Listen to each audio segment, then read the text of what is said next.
Firman hari ini tertulis dalam kitab Yeremia pasal 13 ayat 1. Demikian bunyinya. Beginilah firman Tuhan kepadaku. Pergilah membeli ikat pinggang lenan. Ikatkanlah itu pada pinggangmu. Tetapi jangan kau celupkan ke dalam air. Sobat Kairos yang dikasihi Tuhan, salam sehat, salam jumpa kembali. Kali ini dengan topik umat yang tanggap firman.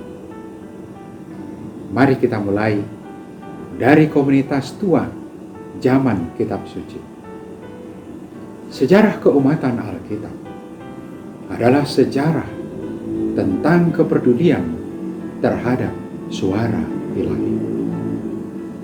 Di mana ada dengar-dengaran kepada firman ilahi, maka di sana akan ada kehidupan. Sebaliknya, di mana ada pengabaian kepada firman ilahi, maka di sana akan ada kebinasaan. Kita dapat menyebut beberapa contoh pengabaian terhadap pesan firman. Orang-orang yang bersungut-sungut di padang gurun ketika sedang dalam perjalanan menuju tanah perjanjian, akibatnya mengalami kebinasaan. Kedua, umat yang terjatuh kepada penyembahan berhala pada zaman hakim-hakim akhirnya mengalami kekalahan dari bangsa sekitar. Firman kali ini berbicara tentang umat pada zaman Raja-Raja Yehuda yang sudah tidak peduli lagi dengan firman Allah. Sehingga sebagai akibatnya mereka mengalami kehancuran. Sebagian umat dibuang ke negeri orang. Padahal pepatah mengatakan hujan emas di negeri orang, hujan batu di negeri sendiri, tetap yang lebih baik adalah tinggal di negeri sendiri. Kalau itu sudah terjadi, segala kegemilangan yang pernah diraih kini hanya tinggal kenangan dan akan menjadi kisah di masa lalu. Dan selalu setiap hal yang buruk berawal dari ketidaktaatan kepada firman. Oleh sebab itu, hidup yang dengar-dengaran akan firman akan membentengi dan meluputkan mereka dari segala hal yang buruk. Di mana yang dimaksud dengan dengar-dengaran adalah mendengar dan pada waktu yang sama juga memelihara firman. Yeremia diutus untuk memberi peringatan kepada umat yang sudah tidak tertarik dan tidak peduli lagi kepada firman. Dan Yeremia menyampaikan pesan yang berisi peringatan itu melalui sebuah tindakan simbolis.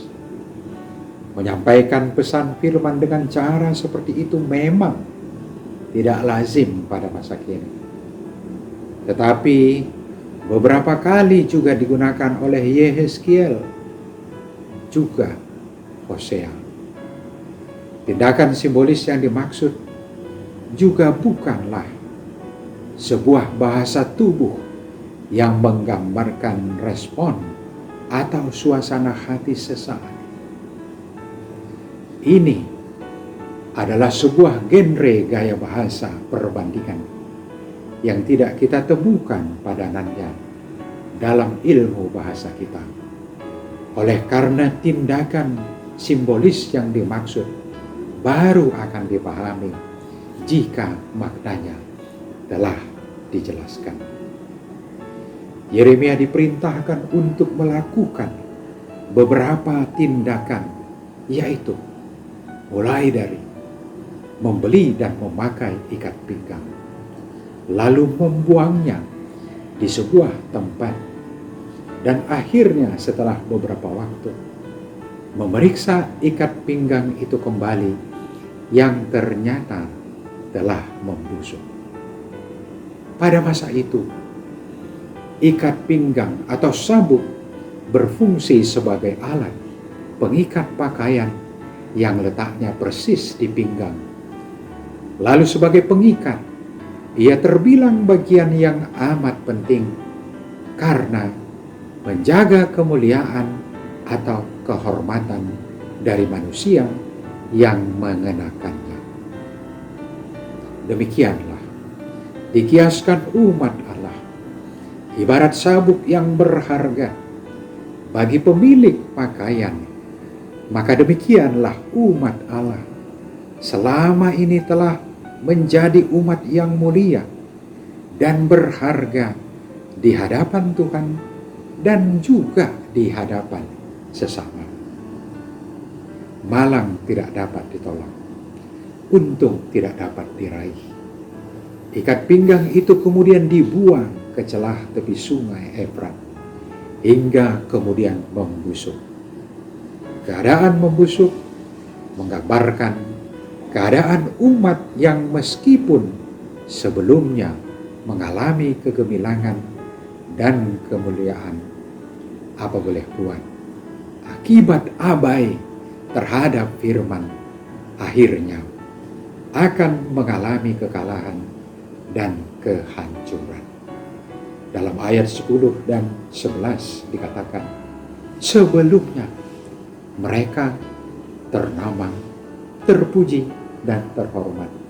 Namun kini, seperti ikat pinggang yang akhirnya membusuk, mereka akhirnya menjadi tidak berguna untuk apapun. Tentulah sebuah keberadaan yang menyedihkan. Setelah mencatat sejarah manusia purba Alkitab, kini kita beralih kepada manusia di luar kitab suci. Sejarah kemanusiaan di luar kitab suci membuktikan bahwa kesintasan hanyalah bagi orang-orang yang layak, di mana ukuran dari kelayakan itu dilihat dari kekuatan fisik atau perpaduan antara kekuatan fisik dengan keahlian manusia. Lalu kita pada masa ini tiba pada zaman di mana parameter dari kelayakan itu dilihat dari perpaduan kekuatan fisik dan keahlian yang makin canggih. Seiring dengan makin dominannya kapasitas fisik dan keahlian pada zaman ini, ternyata umat manusia juga menemukan tempat yang tidak tergantikan bagi peran moralitas dan peran kebajikan untuk menjaga masyarakat dan bumi ini agar tidak jatuh kepada pembusukan dan kesia-siaan. Firman kekal yang tidak lekang oleh panas dan tidak lapuk oleh hujan adalah jawaban terhadap kesintasan bumi dan seluruh makhluk. Sobat Kairos yang dikasihi Tuhan, hari ini kita disapa dengan panggilan keumatan.